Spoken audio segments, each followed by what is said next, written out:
Volcanoes, earthquakes, glaciers, and tsunamis, all a part of Alaska's geology. The truth and history about Mother Nature's natural hazards explained on The Fault in the Facts with Makayla Clark. Welcome to the first episode of The Fault in the Facts. We'll be talking about whether it's safe to stand in a doorway during an earthquake. If you've lived in Alaska very long, you are surely no stranger to earthquakes. They're happening beneath us all the time, whether we know it or not. But what is the right thing to do when one strikes? Well, there are many misconceptions. Some people say to stand in a doorway. In school, we learn to get under our desks. And some people use the triangle of safety, where you get next to something. So which of these are the fault in the facts, and which one is actually a fact? Earlier, I spoke with Michael West with the Alaska Earthquake Center, and he explained what to do when a quake strikes. So you're a state seismologist and the director of the Alaska Earthquake Center. What do you do on a daily basis?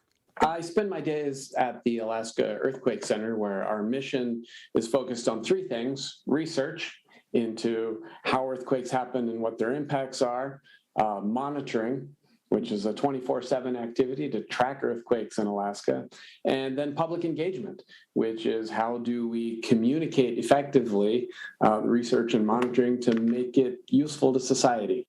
And what is the right answer to this question? Where should people go during an earthquake? I think you'll find pretty universal agreement amongst all agencies and all advocacy groups involved with earthquakes that our three-part drop, cover, and hold guidance actually makes a lot of sense. For that, should people be under something sturdy to make sure things aren't falling on them? We could elaborate. By drop, we mean get down on the floor, because earthquakes can create very violent motions. At one point or another, you may end up on the floor anyway. Might as well start there. Cover, which is get something over your head. A table is the most common thing, but you could certainly have other creative solutions. And the third part, hold, that's hold on. And here in Alaska, we get really minor earthquakes and we get really major earthquakes. At what point should someone drop, cover, and hold? That's a great question, because we all feel minor, tremors with some regularity.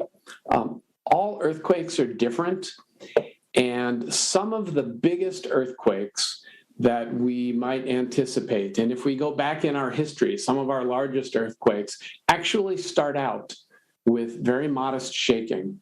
When we're talking about magnitude 8 or magnitude 9 earthquakes, these are events that unfold over many minutes, and it's common for them to start with fairly minor tremors. So my point is, when earthquake shaking begins, you probably are not going to know where it's headed. And I would say, even for relatively minor shakes, I would act. I would drop, cover, and hold. I do. So I've mentioned the triangle of safety, getting in doorways. Are there any other misconceptions during earthquakes that you've heard about? How about this? I think there's bad advice for earthquakes, of which you gave two examples right there. And then there's better advice. So among the other bad advice is running outside. Intuitively, that seems like a good reaction for us. But there's a number of reasons why that can be a problem. What are some of the other things that people need to think about when they're trying to find something to get under? Like, what if the desk they're trying to get under is under a window? Here's the thing. When an earthquake starts, you never know where you're going to be. If someone gave us 5 minutes and said, hey, think through your different options. You've got option A over here, option B over here, and why don't we write down the pros and cons on a piece of paper and then make an educated guess as to which one's best and communicate that to our family and colleagues. That's not what happens, right? We have, an instant to react. And honestly, in most situations, there's probably a logical area. I would hope there's a logical table or a desk or something like that. And I think if you're moving toward one of those, you're going in the right direction. I wouldn't split hairs about which side of the room it's on, whether it's near a window or whatever. There's a lot of factors at play, and we just don't have time to make decisions like that. What if people are in a place when an earthquake strikes that there isn't something for them to get under? I think the key thing is to assess your environment really quickly and move away from things that look hazardous. This isn't rocket science. A common place where you might encounter that scenario is the grocery store, right? There's no desk to jump under in a grocery store. But if I'm in the aisles where there are things stacked high around me, yeah, I'm going to get away from that. You use your judgment, use your intuition. I think it'll actually serve you pretty well.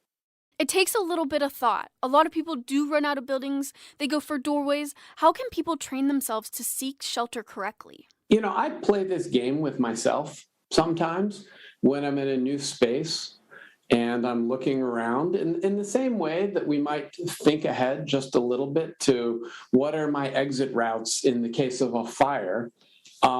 It's not a crazy idea to look around and say, where would I go in an earthquake? Oh, I'm going to go there. Got it. And then I move on. So people can play that game. Thank you so much for taking the time to answer these questions for me and our listeners. No worries. No worries. West also says standing in a doorway during an earthquake can be dangerous. The side-to-side movement can lead to pinched fingers and broken bones. He also says it's a misconception that doorways are sturdier.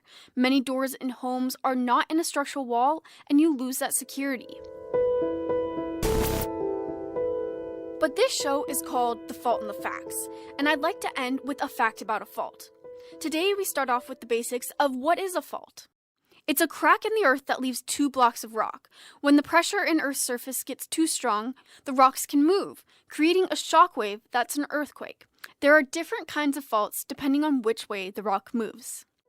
Thank you for tuning into this episode of The Fault in the Facts. It will be a monthly segment right here on Alaska's News Source's digital platforms. And we want to know if you have any misconceptions or questions about Mother Nature that you want answered. You can email us at streamingnews@ktuu.com.